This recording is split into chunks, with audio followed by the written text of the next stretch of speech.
இஸ்லாமியர்களின் தியாகத் திருநாளாம் பக்ரீத் பண்டிகை நாடு முழுவதும் இன்று கொண்டாட்டம்.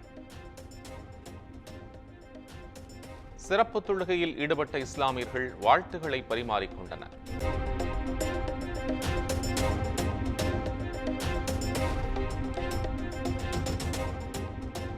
பக்ரீத் பெருநாளை ஒட்டி இஸ்லாமிய பெருமக்களுக்கு முதலமைச்சர் மு.க. ஸ்டாலின் வாழ்த்து. நபிகள் நாயகத்தின் போதனைகள் மனிதர்கள் கடைபிடிக்க வேண்டிய அறவழிக்கான அறிவுரை என வாழ்த்துச் செய்தி.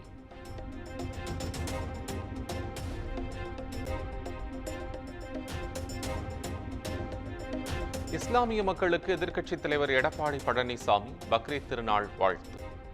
மனிதநேயம் தடைக்க அர்ப்பணிப்பு உணர்வோடு பாடுபடுவோம் என பக்ரீத் திருநாளில் உறுதியேற்போம் எனவும் சூளுரை.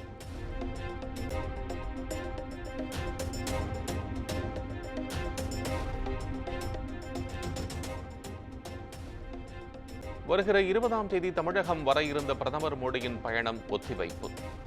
அவரது வருகைக்கான மாற்றுத் தேதி பிறகு அறிவிக்கப்படும் என தகவல்.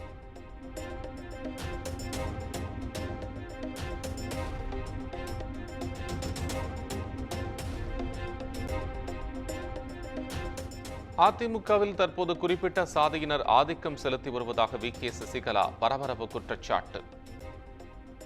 சிலரின் சுயநலத்தால் கட்சி சரிவை சந்தித்துக் கொண்டு வருவதாகவும் விமர்சனம்.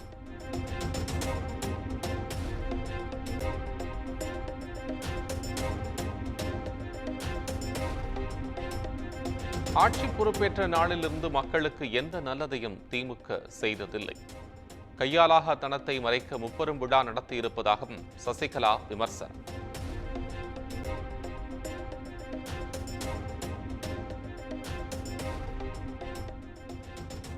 நீட் தேர்வு முறைகேடுகள் குறித்து நாடு முழுவதும் ஒருங்கிணைந்த விசாரணை தேவை. ஒடுக்கப்பட்ட சமூக மாணவர்களின் மருத்துவ கனவை அளிக்கும் இத்தகைய தேர்வை ரத்து செய்யவும் திமுக எம்பி கனிமொழி வலியுறுத்தல்.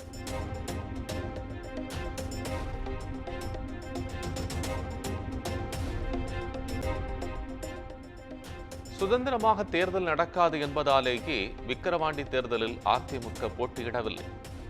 ஈரோடு கிழக்கு இடைத்தேர்தலை சுட்டிக்காட்டி எடப்பாடி பழனிசாமி பதில்.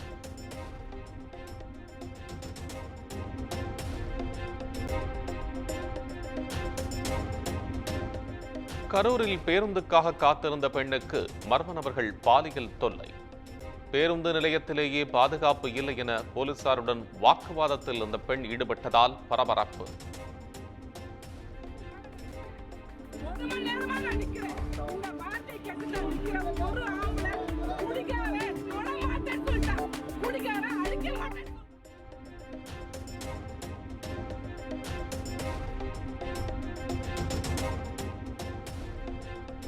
நெல்லை மணிமுத்தாறு அருவியில் மக்கள் குளித்துக் கொண்டிருந்த போது திடீரென வந்த கரடி. அச்சத்தில் சுற்றுலா பயணிகள் அலறியடித்து ஓடியதால் பரபரப்பு.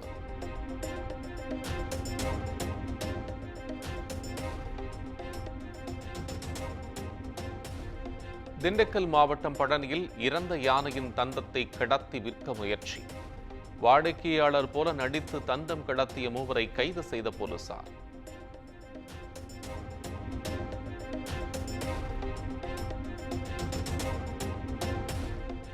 குடியாத்தத்தில் பானிபூரி கடைக்காரரிடம் தகராறில் ஈடுபட்டு தாக்குதல் நடத்திய காவலர் சஸ்பெண்ட் செய்து வேலூர் மாவட்ட எஸ்பி மணிவண்ணன் நடவடிக்கை.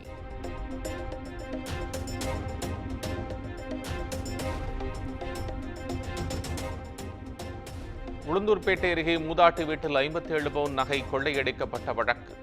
கடலூர் மத்திய சிறை தலைமை காவலர் ஞானமணி உட்பட 6 பேரை கைது செய்த போலீசார் விசாரணை.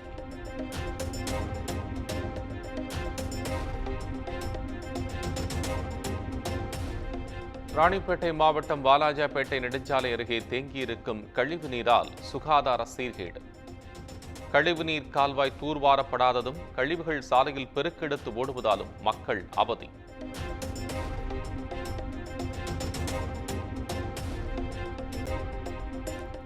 சிபிஎஸ்இ பாடத்திட்டத்தில் பாபர் மசூதி இடிப்பு குறித்த பாடப்பகுதி நீக்கம். கலவரங்கள் குறித்து ஏன் கற்பிக்க வேண்டும் என தேசிய கல்வி ஆராய்ச்சி மற்றும் பயிற்சி கவுன்சில் தலைவர் விளக்கம்.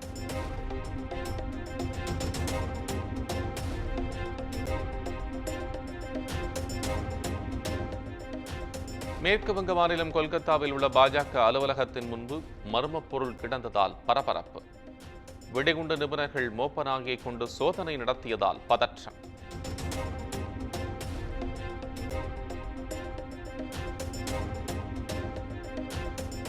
சிறுமிக்கு பாலியல் தொந்தரவு கொடுத்ததாக தொடரப்பட்ட போக்சோ வழக்கு சிஐடி விசாரணைக்கு இன்று ஆஜராகிறார் கர்நாடக முன்னாள் முதலமைச்சர் எடியூரப்பா.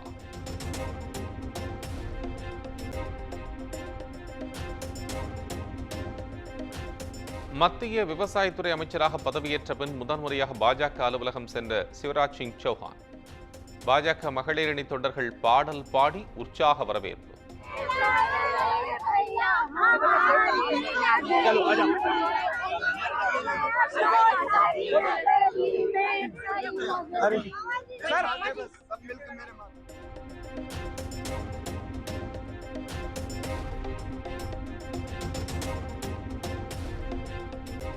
இவிஎம் மிகவும் பாதுகாப்பானவை, ஹேக் செய்ய முடியாதவை என கூறிய முன்னாள் மத்திய அமைச்சர் Rajeev Chandrasekhar anything can be hacked என தனது கருத்திலிருந்து சற்றும் பின்வாங்காமல் எலான் மஸ்க் மீண்டும் பதிலடி.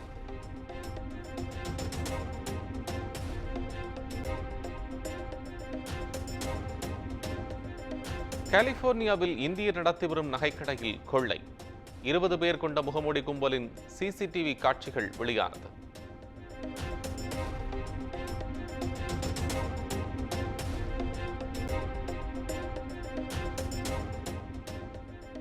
யுக்ரைனின் அனைத்து பிரதேசங்களிலிருந்தும் ரஷ்யா வெளியேறினால் நாளைய பேச்சுவார்த்தைக்கு தயார். சுவிட்சர்லாந்தில் நடைபெற்ற அமைதிக்கான உச்சி மாநாட்டில் ஜெலன்ஸ்கி உறுதி.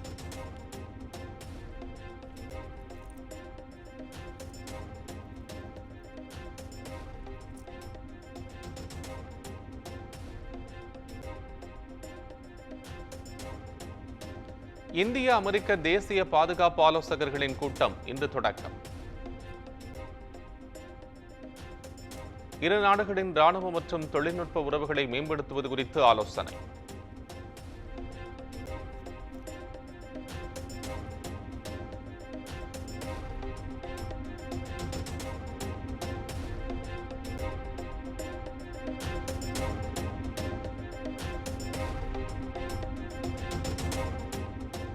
T20 உலகக்கோப்பையில் அயர்லாந்து அணியை வீழ்த்தியது பாகிஸ்தான். தொடரிலிருந்து வெளியேறிய நிலையில் ஆறுதல் வெற்றி.